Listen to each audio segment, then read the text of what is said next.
7, 8, 9. 10. Yizzo! Hello, everyone. Welcome to this week's second episode of Around the Way Curls. Pew, pew, Like pew. nothing ever left. So, Where's the energy? I'm still committed to taking myself on dates. Last week, I went to dinner.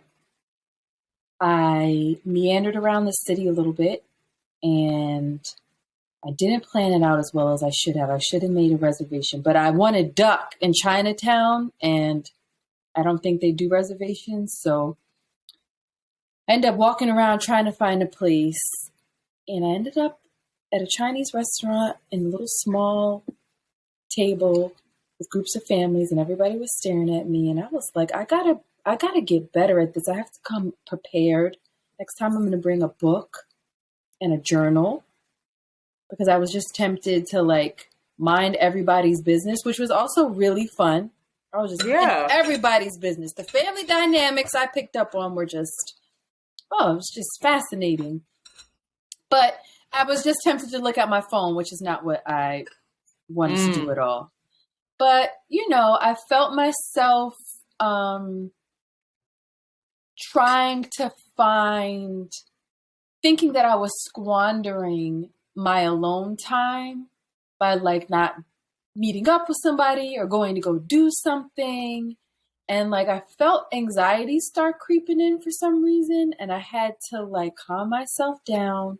I went home, I lit some candles, I watched a little bit of Game of Thrones, and then I just went to bed really early.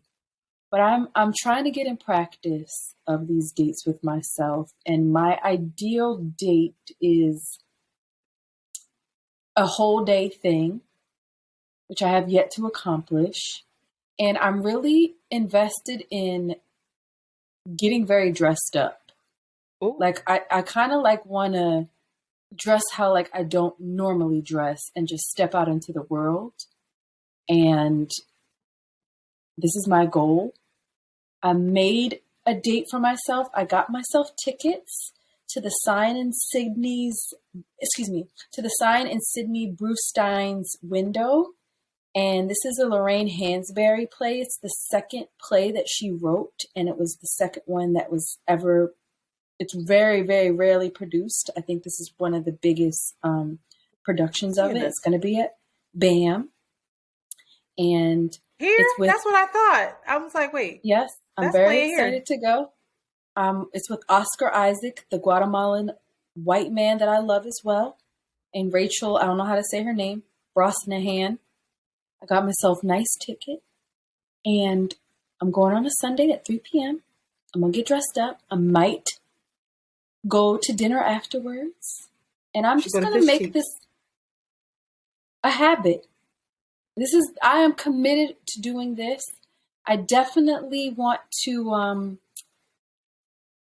go to more shows, go to more like live music, but I also like want to, go to workshops. Like I also want to mix and mingle with people a little bit too after I do my solitary thing. And I like really want to take another skateboarding or like a jujitsu, like a very physical something as well. But this has been very fun. And I'm curious to know if other people are invested and interested in doing this and taking yourself on intentional dates that you get dressed up and you map it out throughout the month for yourself, because that's what I'm on. And I'm going to write about it afterwards because it's very interesting, the feelings that come up for me in doing this. I have yet to articulate them, but I will soon. But that's what I'm doing. Interesting. Mm-hmm. It's so interesting to hear you walking say around that. with a big feather outfit. You'd be like, Shanti, and like orange tights. No, I mean, yeah, a tiara. Not that I haven't done that, but I've listened to you and I'm like, I don't know.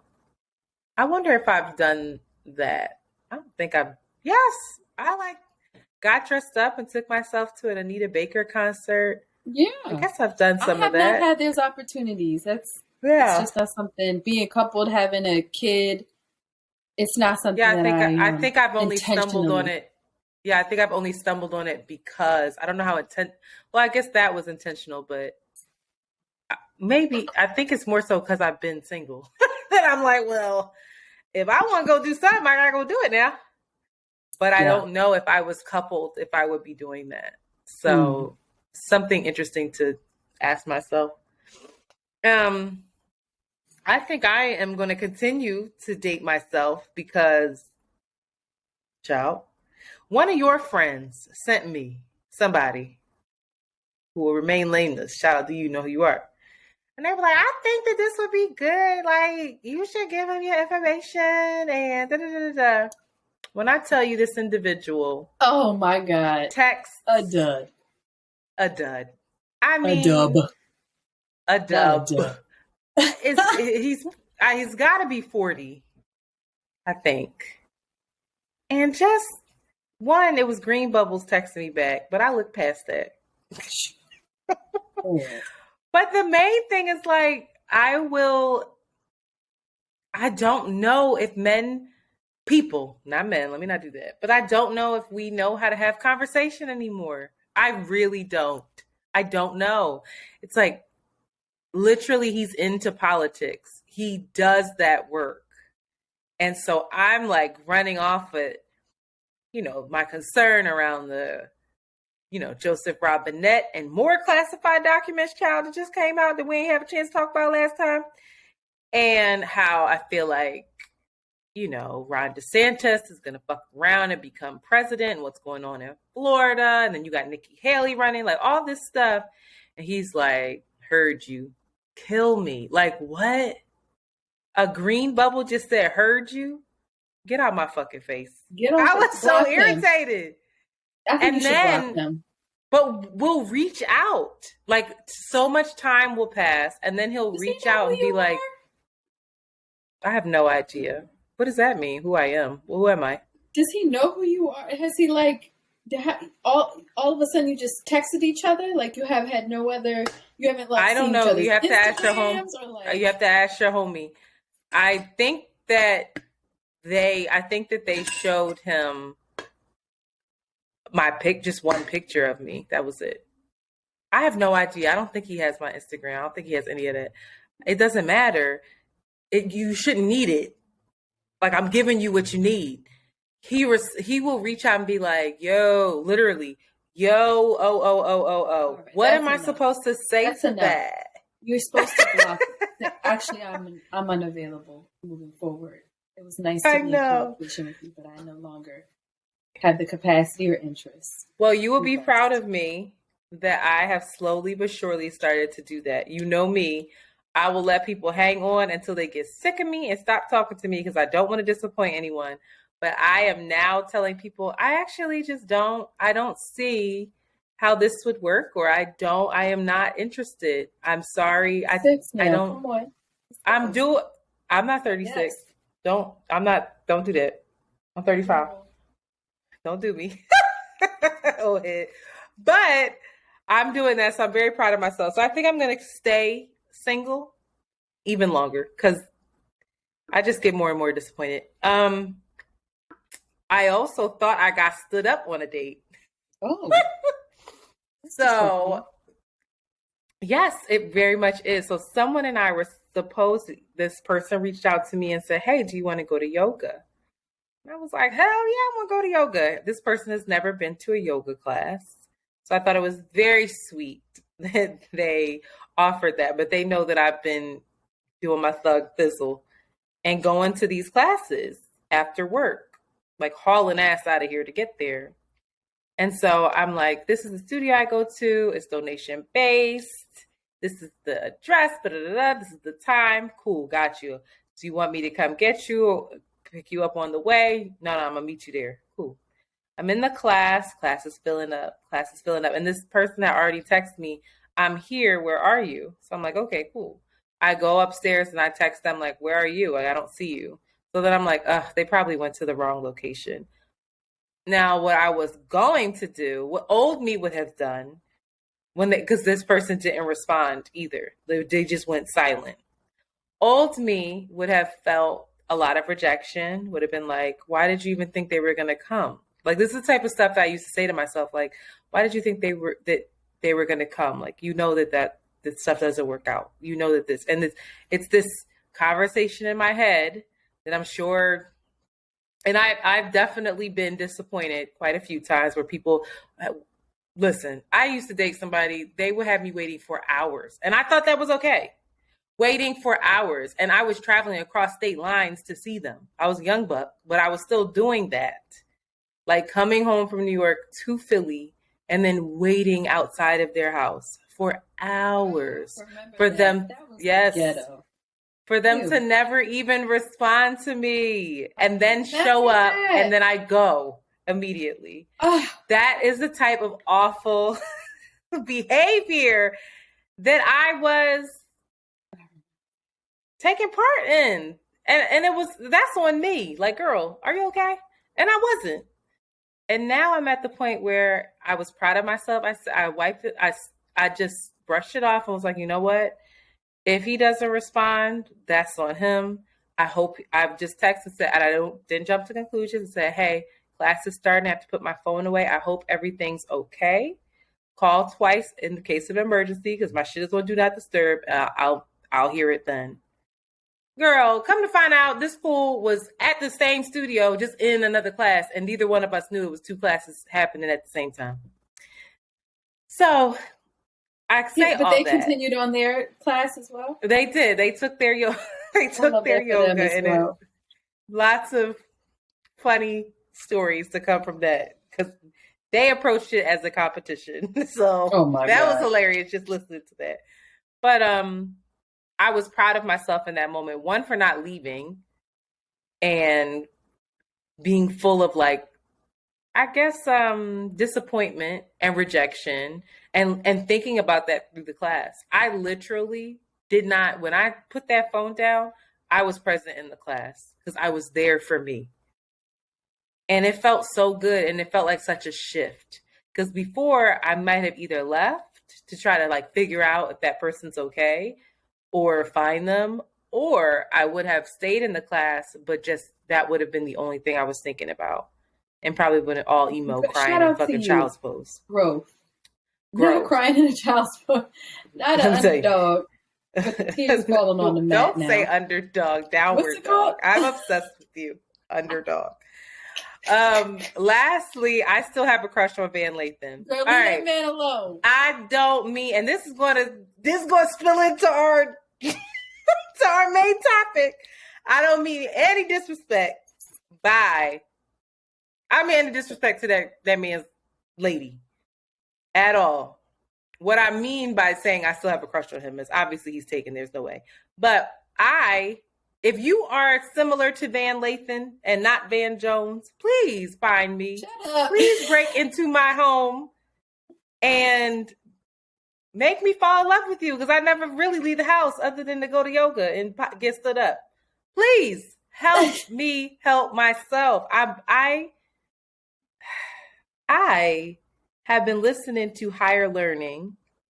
That's his podcast. I'm lying. I haven't been listening to Higher Learning. I listened to like 3 episodes of Higher Learning.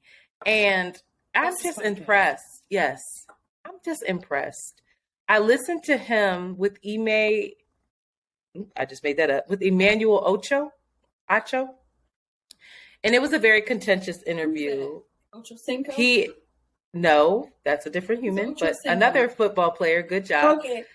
Emmanuel Acho, I think this brother's name is. But Emmanuel Acho, he claims to be Nigerian, but he was born in Texas. His people are Nigerian. Anyway, he is someone who, as Van Jones, as Van Lathan pointed out, seems to be an emotional butler for white people, which I was like, that is beyond brilliant. But he is. I agree. I don't know what that means. I don't know. He has a show that's called Uncomfortable Conversations, where most of the conversations are not uncomfortable at all. And he has them with white folks and he centers them and their feelings. Okay. It's not my cup of tea at all. But what I really appreciated was that Van on that interview did not come to that interview with the intention of having a conversation. There was a lot of gotcha moments. Gotcha, gotcha, gotcha.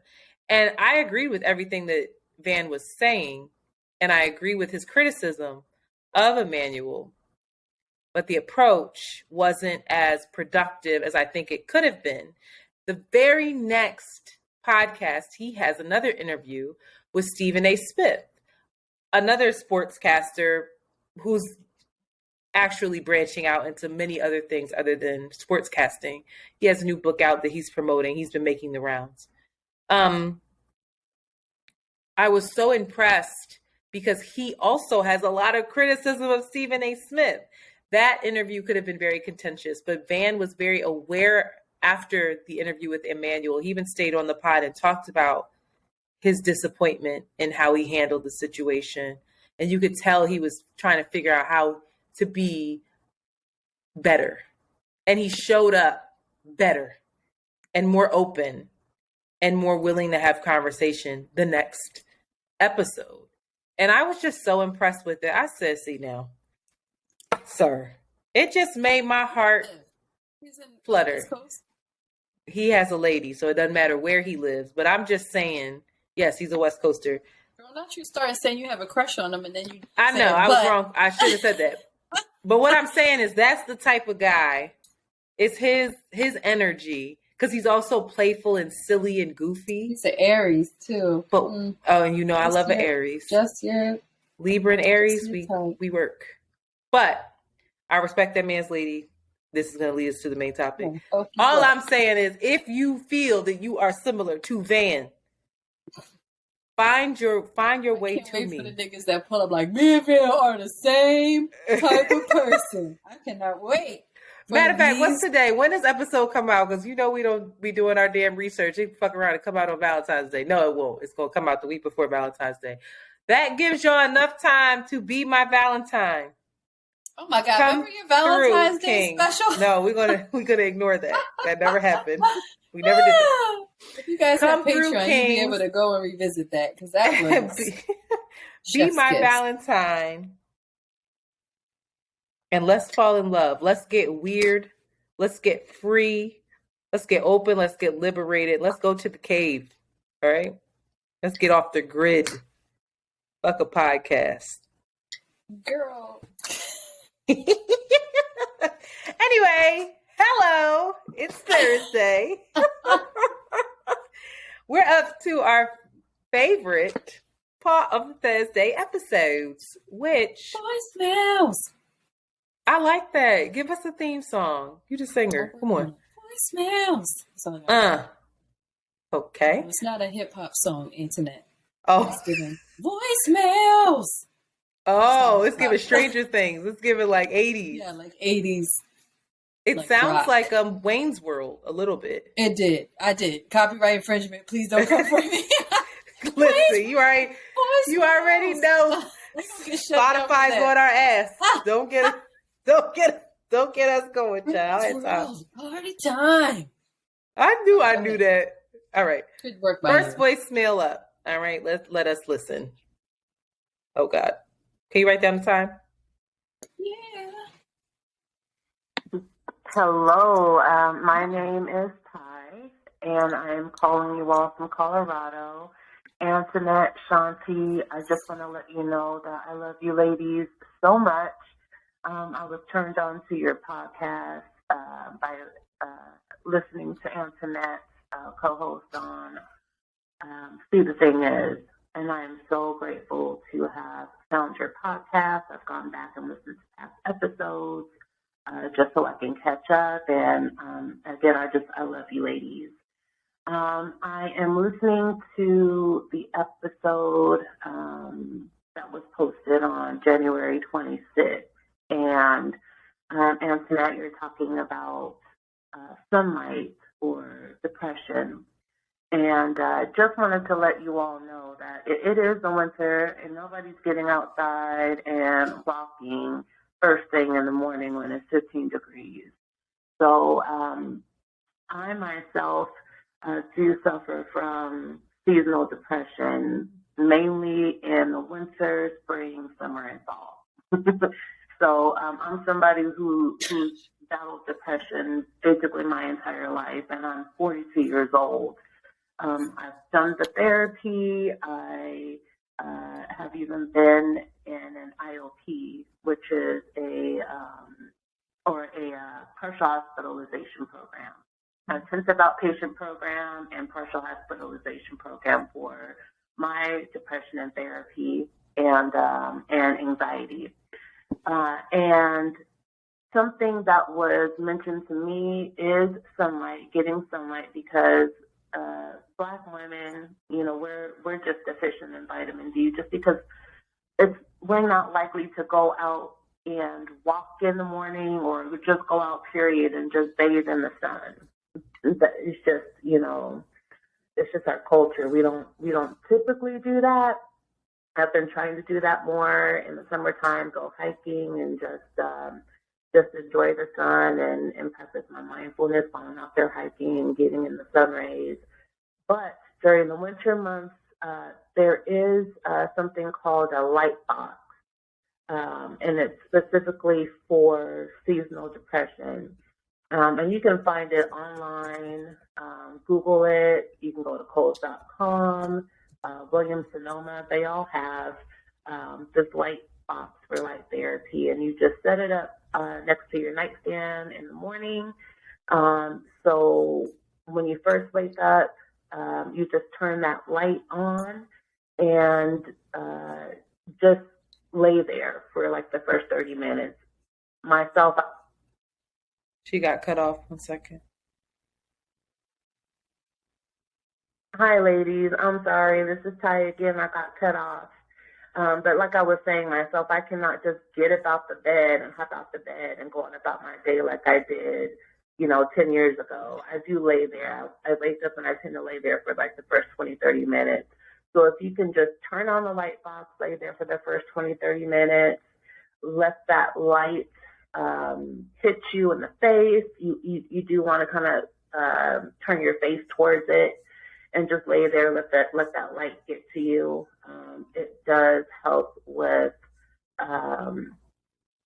producing dopamine, which helps with the serotonin, and both of that is supposed to help alleviate some of the symptoms of depression.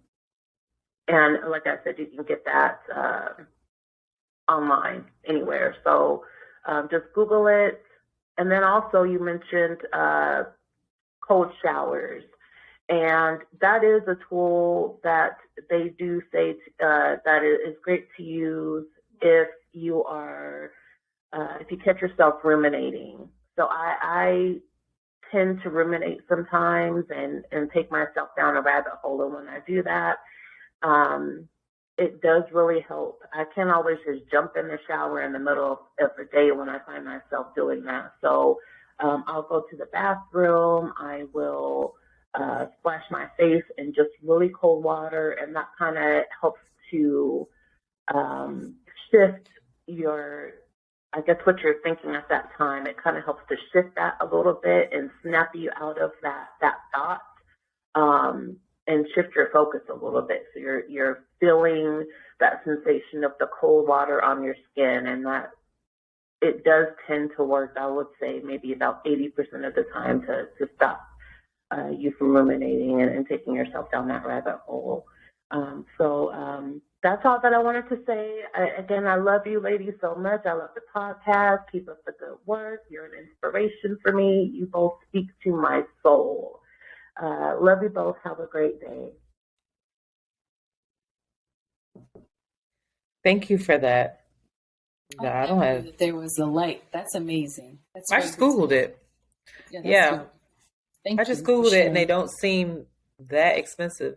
I don't know how to identify which one is a good one versus, some old nonsense. But there's some on Amazon for like $30, and then there's like $200 ones. Here's a $400 one. I just don't know. But something to definitely look into, and they're not very big. I thought that when she was describing it, that it was like a box that you like get in, but it's just like You didn't think that? Oh, it's like this. It's like this big, like as big as a book. Oh. And you just kind of sit it in front of your face. It says like 15 to 18 inches away. No, it's my workbook. I gave you your journal back, Shanti. Okay. You are nuts. Okay. Next up, we have quite a few voicemails right now. And now I'm getting confused. All right, ready? Set, go. Hi, Shanti and Antoinette. Your voicemail is hilarious. On the episode, Our Rewards Ruining Us, you asked if we've ever had work done and what's our experience and what upkeep is. I'm 27, I'm a medical student, and like a very grown one, obviously. But one thing that I always do keep up with is my Botox. The Botox, it's not going to change your face. It is basically going to prevent your wrinkling moving forward. So I know that you said you were on your way to 40, but it's really, it's not as cheap. I mean, it's not as expensive as everybody thinks it is. If you're going to go get some Botox or some Dysport, which is like a different version of Botox, you're going to essentially it's not taking years off of your face. It's just preventing the aging process moving forward. And I don't mean you should be afraid of aging, but it's a really great thing to add to your skincare regimen. All of the money that you spend on your creams are worth it because they are doing something, and especially if you're using that in combination with SPF. I also am not opposed to filler.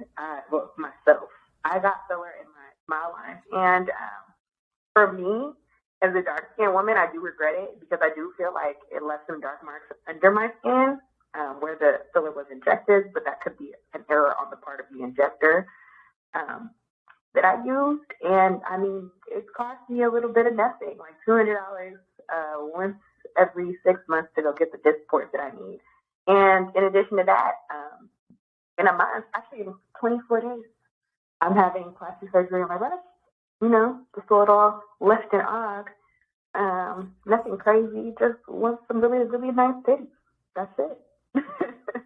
But I hope you ladies are doing well. So excited to always listen to you guys every week. And it's also love.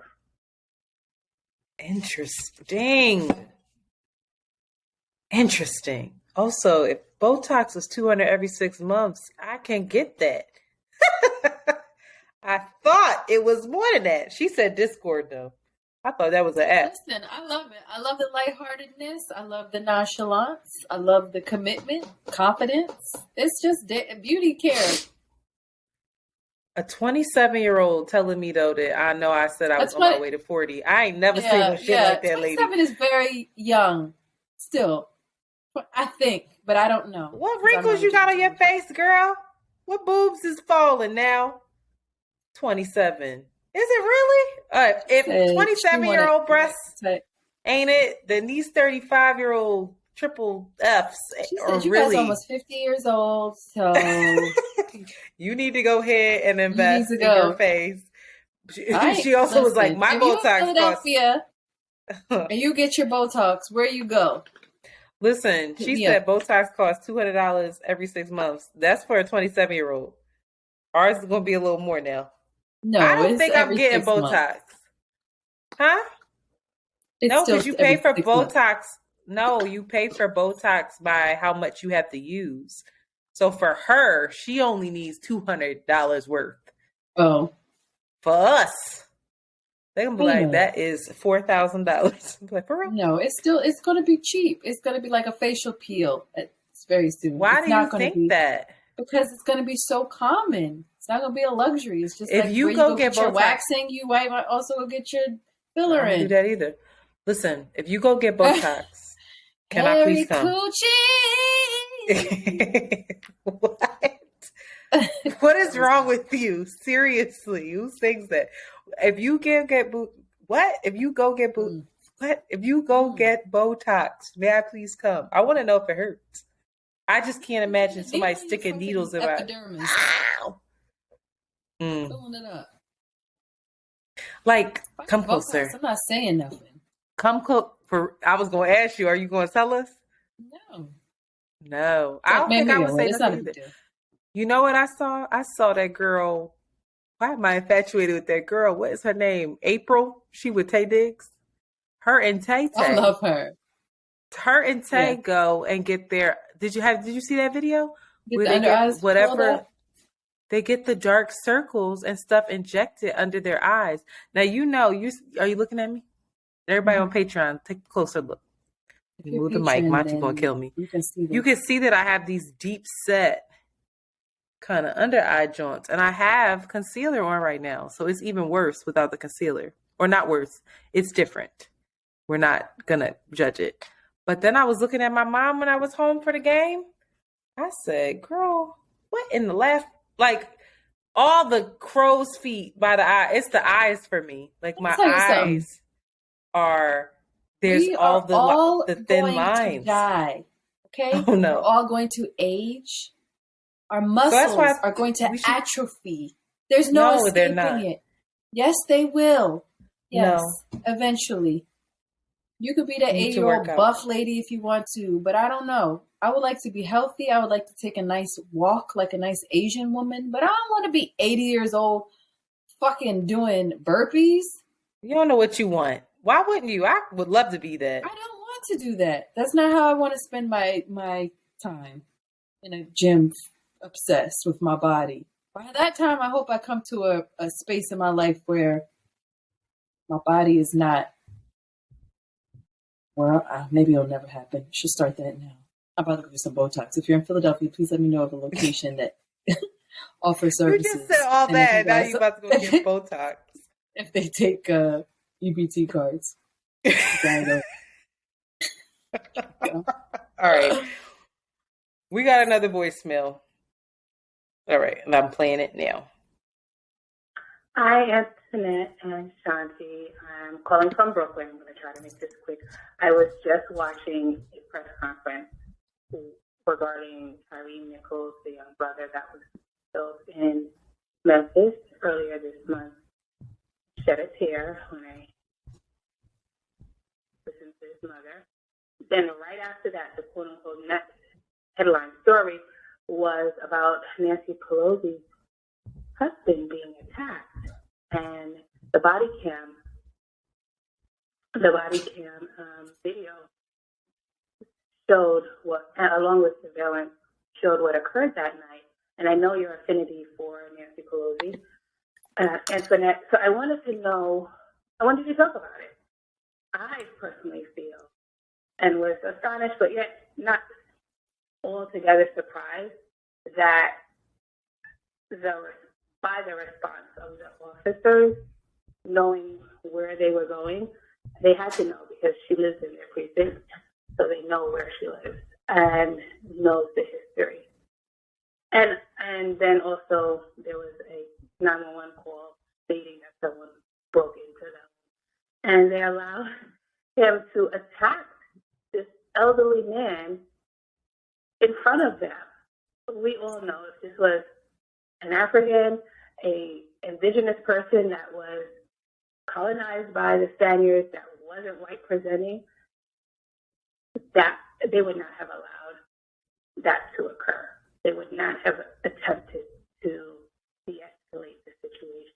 The opportunity to attack Paul Pelosi, in my opinion, would not have given to this man, who's now being stated that may have mental issues. Anytime a white man does something violent, he has a mental issue. Anyhow, I love the show. Talk about it. Just my opinion, and I think you probably will, but I just wanted to respond about that. Have a great day, lady. Shanti, I'm so sorry what happened to your page. I hope you get it back. They're bastards for doing what they did. Have a good day, lady. Okay. So she did call back and she did clarify that she didn't only want me to answer it. She just said because I talk about Nancy Pelosi, she had. I want you to answer it. I don't. I don't disagree with any of your with anything that you've observed. I don't think me. Let me think.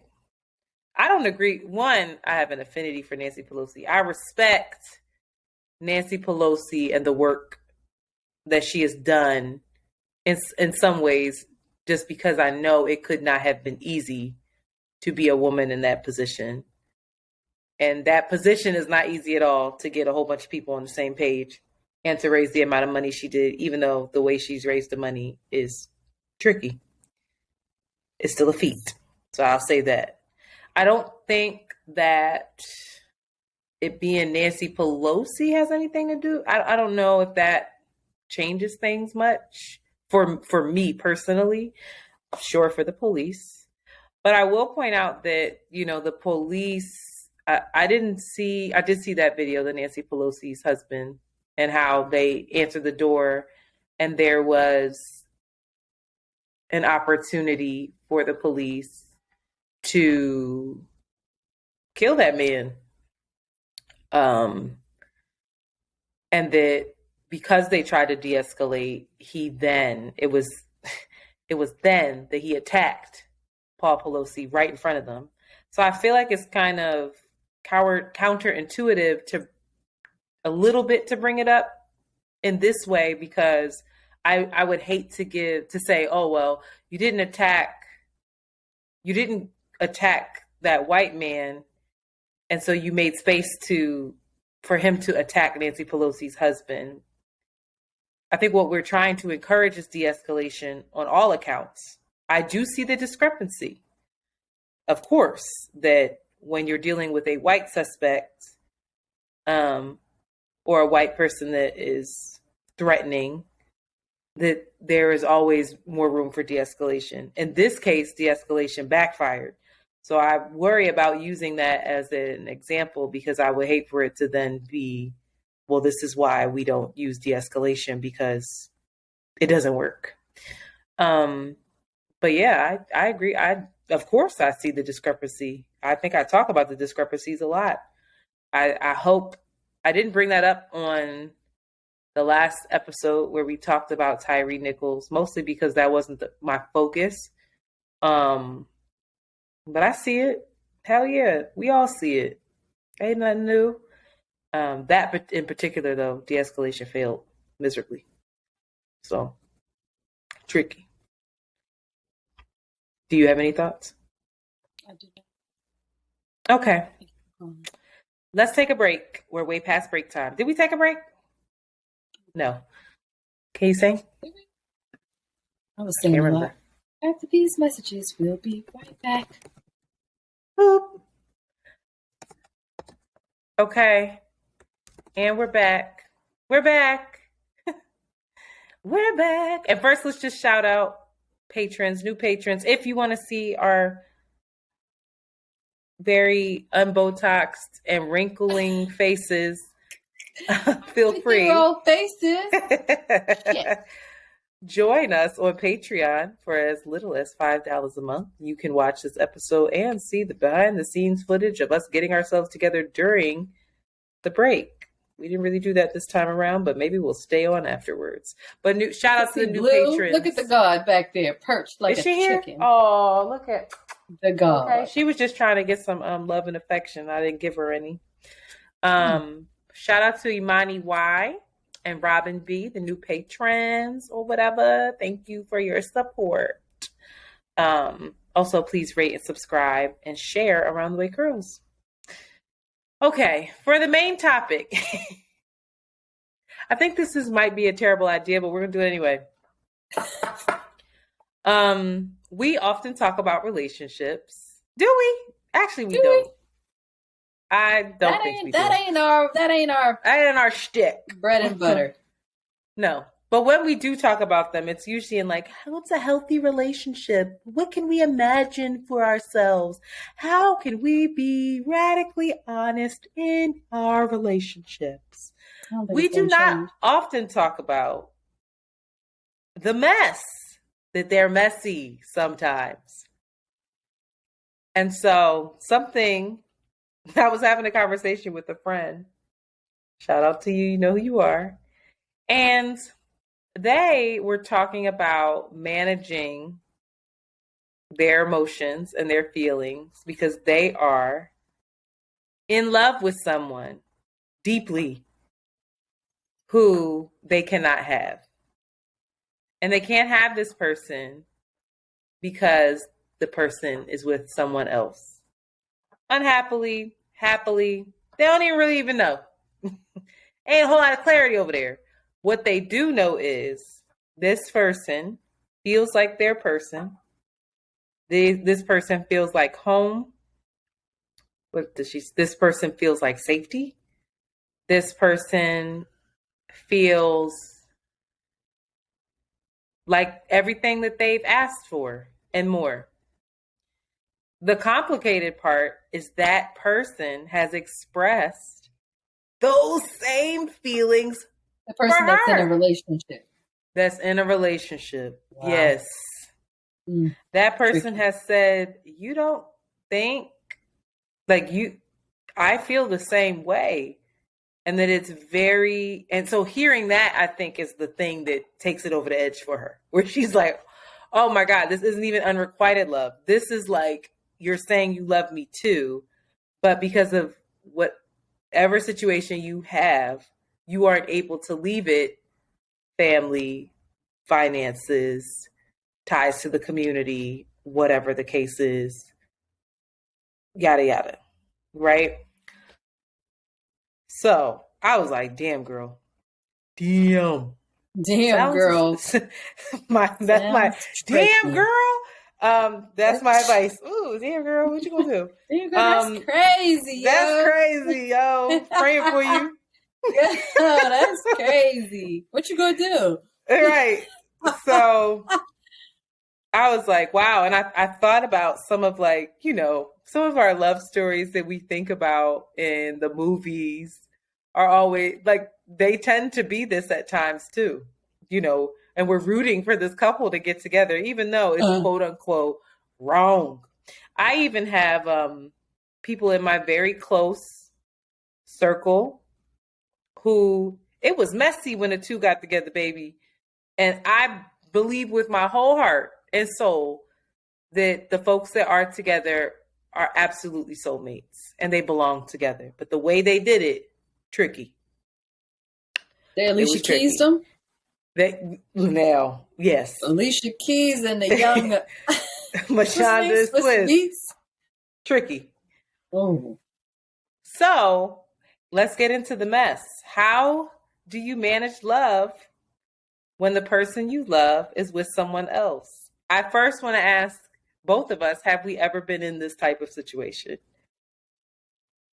No. Or something similar? No. Not in that circumstance where the person was with someone else, but my situation was the person was far younger and I have a child and was just not ready to show up and was in no way, shape or form they was like, hold up, able to show up and actually be in a real relationship. So, yeah. And but that person was not in a relationship with anyone else. They just were not able. Okay.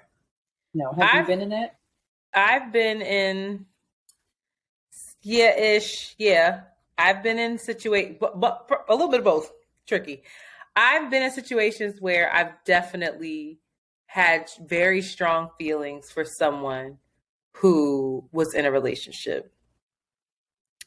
But I did not know. And they had feelings for you back? I didn't know because I never said anything. I did not bridge that conversation. I kept it very... And then years passed and they brought it up. They brought their feelings up. That kind of crashed. That blew up in my face because they then told me, I had a hard, firm, well, these are the boundaries. We're not crossing them, even though there was probably emotional boundaries that we crossed just based off of how close we were. And this is years ago. This is like I'm in college. And this person who I felt very strongly about, thought I loved, told me that they were no longer in said relationship. We ended up dealing with each other only to find out that he never exited that relationship. And I reached out to his lady and told her what transpired. And me and her cool to this day. So shout out to you who you are, sis. But I definitely was very embarrassed. I felt used, betrayed, all the things. But I kept that boundary until he told me how he felt and then told me that he was no longer with her, which was a lie. But I've also been in the situation where it was clear to me that feelings were mutual. And that was trickier as I got older. It was clear, like, okay, this feels a little intimate in a different way. And not physically, but just an emotional intimacy, a care that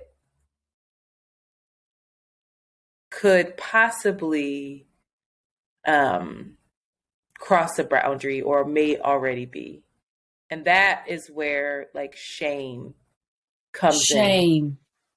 Shame comes in for me, because I always pride myself on quote unquote doing the right thing. That's the Libra in me.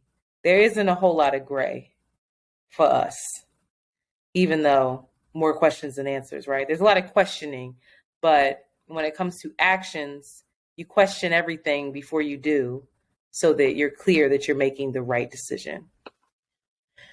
And, I think that for my homegirl, this is it's tearing her up. I can see that this is not an infatuation. They in love with each other. Yeah. I've been around them enough to see and they hang out together.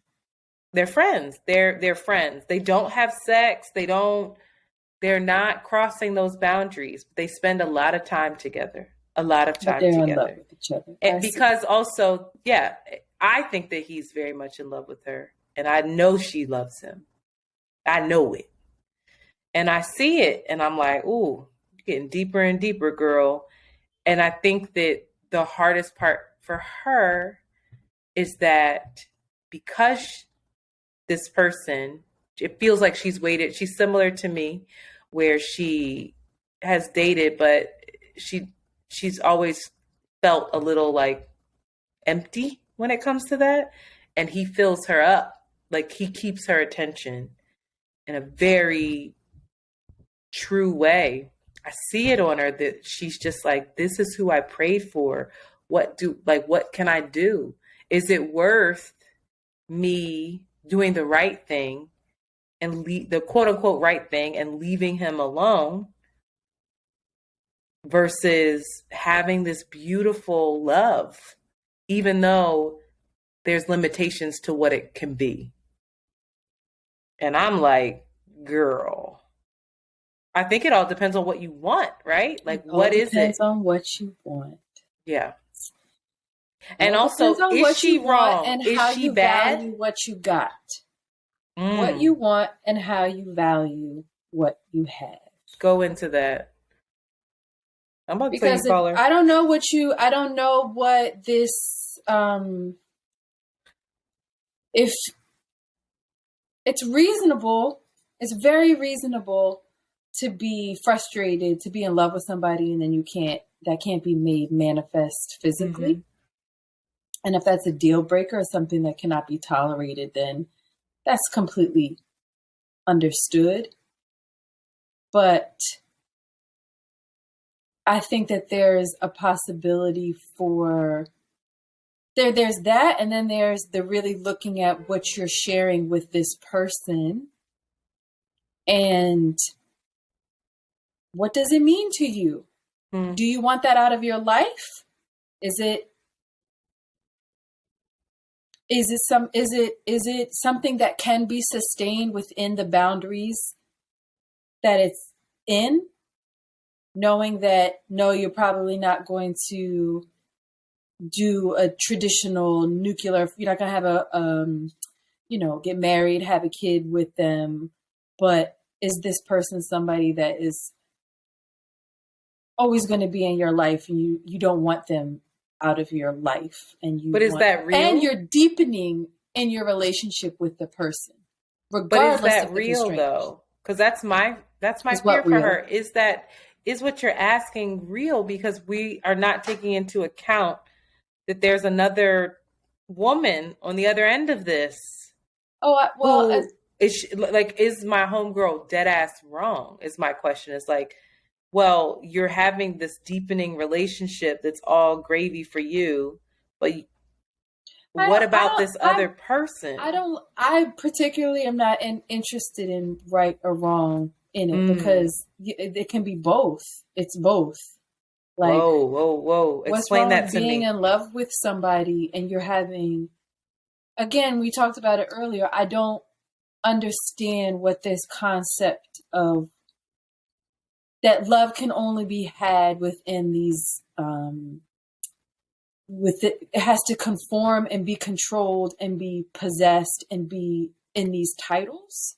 And that's the only way that it can be shared with somebody. And if it's being shared and it's in a box of this is wrong, this is taboo, this is betrayal, it's not love. It's somehow diminished. It's somehow not real. I don't know if it's not real or that it's not love. I know that it is love for her. I think that I understand what you're saying, right? That love doesn't have to be this possessive, boxed up thing in the way that we've defined it or we've learned it or known it to be. But when you've made a certain commitment, I'm talking about him now, to someone else, to operate within those boundaries, and she knows that he's made that commitment and is enabling him to operate outside of that commitment, that's where I question the right versus wrong. I think if there is an enabling, right? Like, again. Well, how is there not? Love. Because if you were using this opportunity for that person to grow and expand in his decision making and in his potentially unraveling, like, it's hard if you're with somebody that you're in love with and they have this wall up of like, these are the decisions I'm going to make. And I have this conflict of interest in a way. And I'm not letting you into that conflict, and I'm not unraveling this conflict with you. And I'm not revealing this, because it's obviously a conflict there. But if this person is also very guarded and you're not going there with this person and they're not allowing you to go there, then it feels like that's a dead end. And that's the decision that she has to make. But if you guys are entangled in something and you're wrestling, and even in the conflict and the difficulty, it's deepening, he's growing, you're growing, deeper understandings of himself and yourself are happening. I think I don't know if it's sustainable, but I think it's worthwhile. I think it's valuable. I think it's necessary. If you're the person that he can like uncrack deep conflict and if you're somebody that you both can hold two conflicting things together at the same time and be like, yo, this is fucking crazy. Like, I'm doing this because of this reason. I think that is a beautiful opportunity. And I don't. What are the effects for the other woman then? That beautiful opportunity, is that part of holding two things at once? It's a beautiful opportunity for them, right? If I'm thinking about it in her sense, it's a beautiful opportunity for us, while it's something that could be deeply painful for someone else. But if it's helping him be a more honest person, again, you're not going to do the work of their relationship stuff. Or whoever. Wait, what? Your friend can't do the work of whether it's your friend there as that third party or not. Mm-hmm. That conflict still exists. That discrepancy with them still exists. You know what I mean? And that other person is like, whether she's there or not, there's going to be some other manifestation of that. But if the goal, the beauty, the possibility is in them, that unraveling and releasing and like getting clarity, I hope. And it might be painful. And it might be like, that's the messy, that's hard. That's the thing that I've witnessed with other folks too, which was it's interesting. It's always messy. Let me ask you. It's always a pendulum. So if you were in love with somebody, try to stretch this episode out. If you were in love with somebody, right, and you didn't know how they felt, because this is where the radical honesty comes in, and I was thinking about myself, the situation that I described about myself back when I was in college, and I didn't say anything until it was clear how he felt, and he told me. But was I betraying myself by not speaking my truth, even though it was going to hurt somebody else? I think so. Interesting. Elaborate. So if you were in love with someone who was with someone else, you would tell them. Wait a minute. Now, are we in relationship with each other, or are we just like? I guess my curiosity is, what is? Are we in a friendship? Are we in? You gotta be. You're in love with them. So you're not in like. You are in love with them. Like you want to be with them. I think it's really hard and really scary. But what are you? And you're ready for the repercussions of that, whatever they may be. Don't you want that relief? Like, doesn't holding that in? Isn't there a consequence to holding that in? I don't know. What are you saving yourself from? I don't know if I feel this. I don't know if I agree with that. I hear what you're saying. It makes sense. Hearing you say it and knowing you, the person, right? But where my mind goes to, right, is let's say you are in a relationship with Rashid, and you come to me crying, telling me that Rashid is going to leave you for his best friend because she's deeply in love with him and always has been. And he's realizing that he wants to be with her or try, or he's conflicted and you guys got to go on a break. I'm ready to punch that girl in her fucking head. And you probably know her. She's been around, right? That's his friend. I'm ready to get it cracking for you, girl.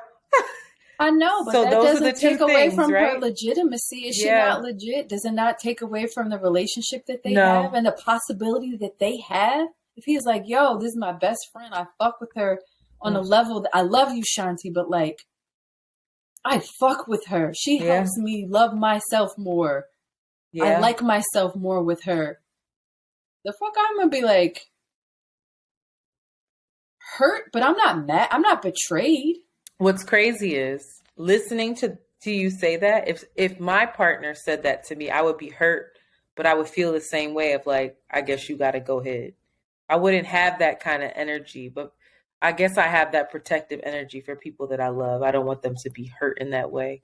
I guess I can make more sense of it if it were me. But why is pain? I guess it just comes up. You just want to protect your people. Interesting. I would want Jolie to be hurt by her partner by the truth than lied to. I would want her heart to be broken. I feel like when you break your heart, there's possibility for other things. Like heartbreak is not the worst thing that can happen. And I think if relationships were started without this unconscious agreement of it's you and me over everything. I choose you forever and ever. Mm-hmm. People could have the space to be more honest and things could change more. There could be more, I hate the word, possibility. We got to look up another word. There's just more shit could happen. More imaginations. It's interesting. Reimagining of relationships. I offered that to her. I did.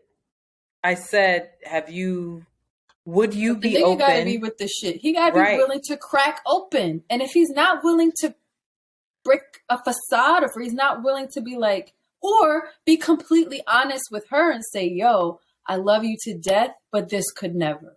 It's never. I could never.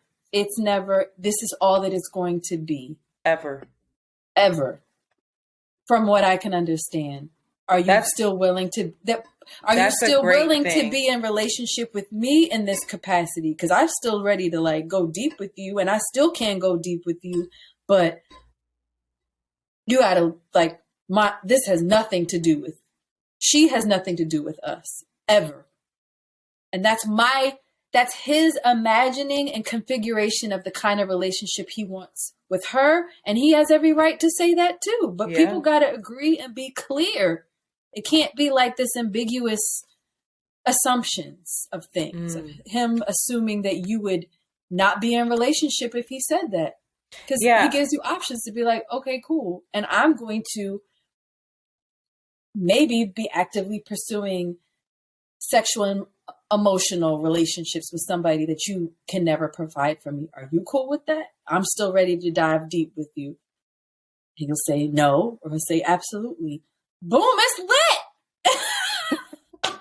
lit. What's crazy is it's not crazy, but I said to her, is polyamory on the table for you? And I don't know if it really is for her.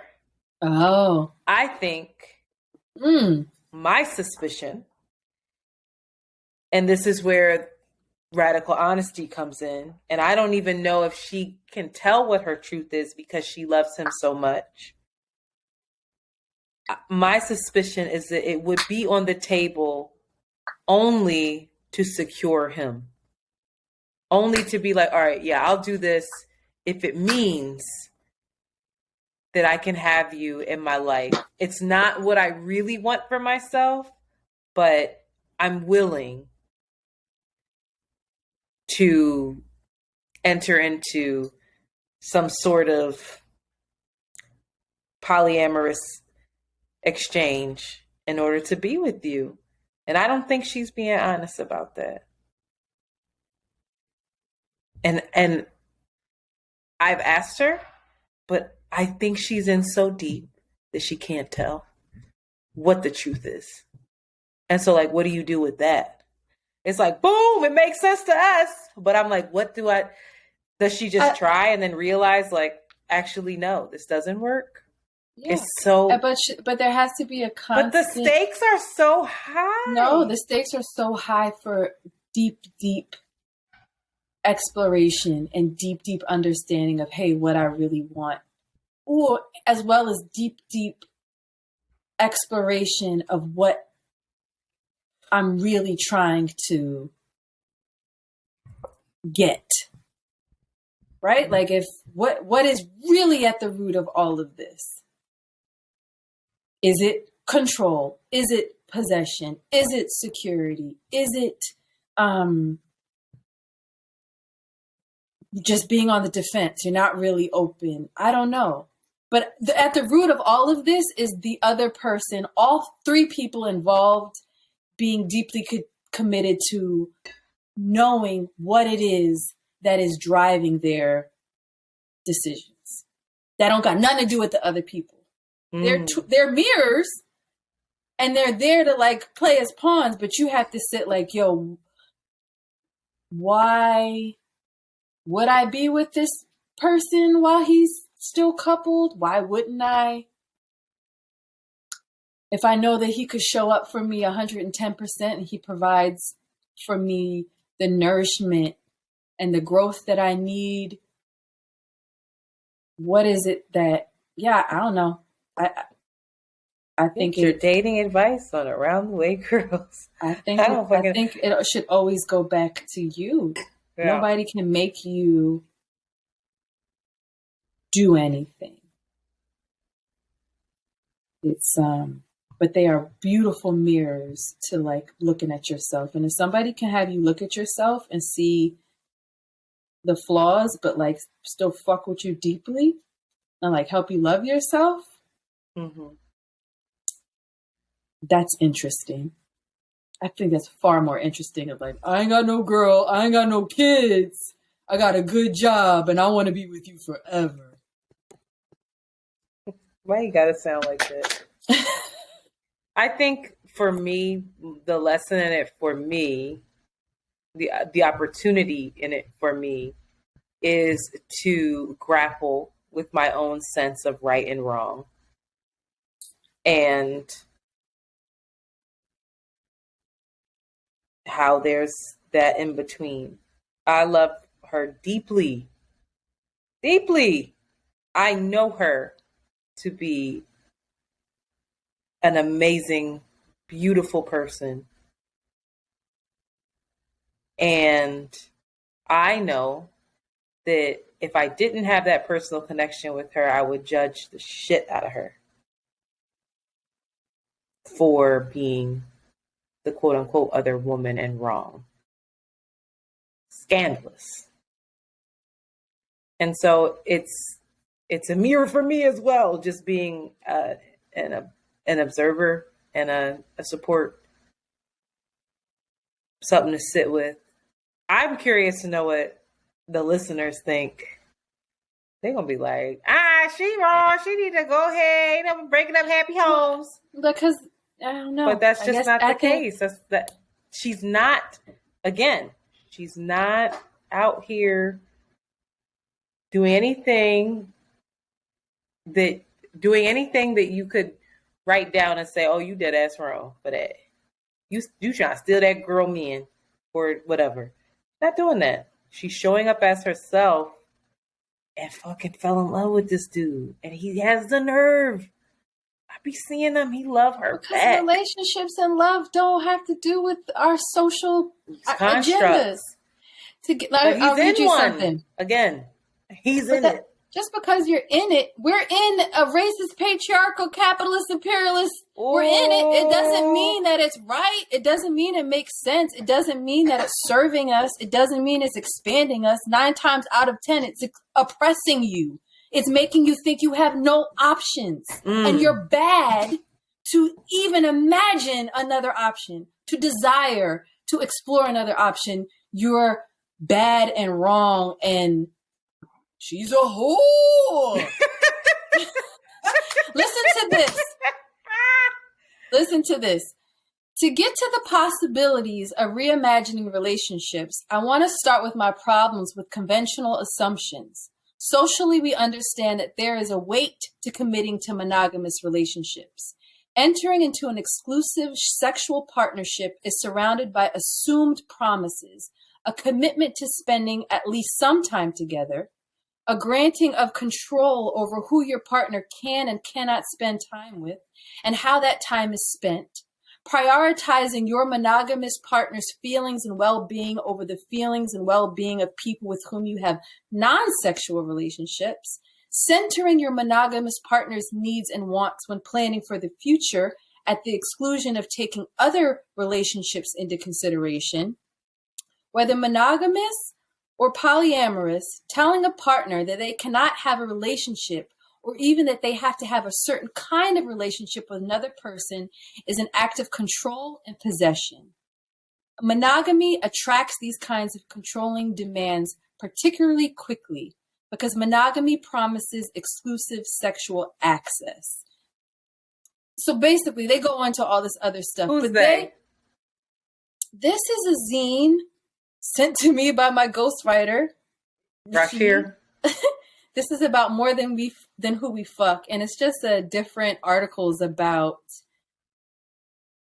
again, how our social agreements, how monogamy, how the nuclear family, how all of that is deeply connected to our the way we acquiesce politically in society, the way we keep ourselves in tight binaries of wrong and right, black and white, free, not free. All of it needs to be broken. It's all gray, y'all, unfortunately. Interesting. It's all gray. But it's all deeply spiritual. And are it's all you practicing that though, Sheila? What you just read? Am I practicing polyamory?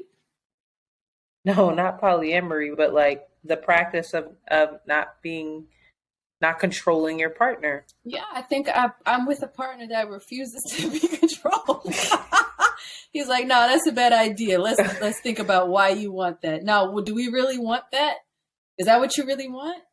Does this really feel good? He either refuses to be controlled or it's like controlling the shit out of you. I can't tell. I'm gonna knock Rashid out. No, I don't think so. He doesn't control the shit out of me. I think it's a constant discussion. I think we're always just looking at what are we doing? Why are we doing it? How is it making us feel? It's exhausting, but also like, yeah, a lot of the things I think I want and how I want it is like, oh. Well, Sheila, girlfriend, you know who you are. I don't know if this helped.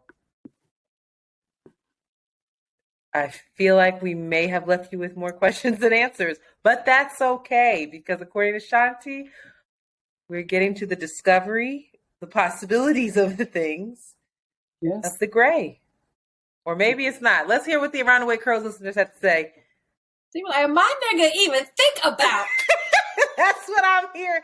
Prioritizing somebody else. I've been married for 97 years. It could be like, yeah. Michelle Obama said. It could be like all that possibility y'all talk about is cool when it comes to self-care. But when it comes to this man, he better be here. Okay? On time. Talking to none of these girls. Give us a call at, I'm pulling it up. Why won't it show? I feel unprepared. 215-948-2780. That's 215-948-2780. Let us know your thoughts on gray areas in love and relationships and monogamy and being side chicks in love. Tricky. Side chicks. Let me not say that. My friend don't even listen to this shit. That's why I can talk for you. It's love. It's all love. You guys are... Listen, I'm Puff Daddy. Love. It's all love. Yeah, you are. Everything is love, okay? Stop fucking playing. It's all love. All right. With that... Tell her how you love her, and it's all good. Stop. With that, we are out. Yo, I can't stand you.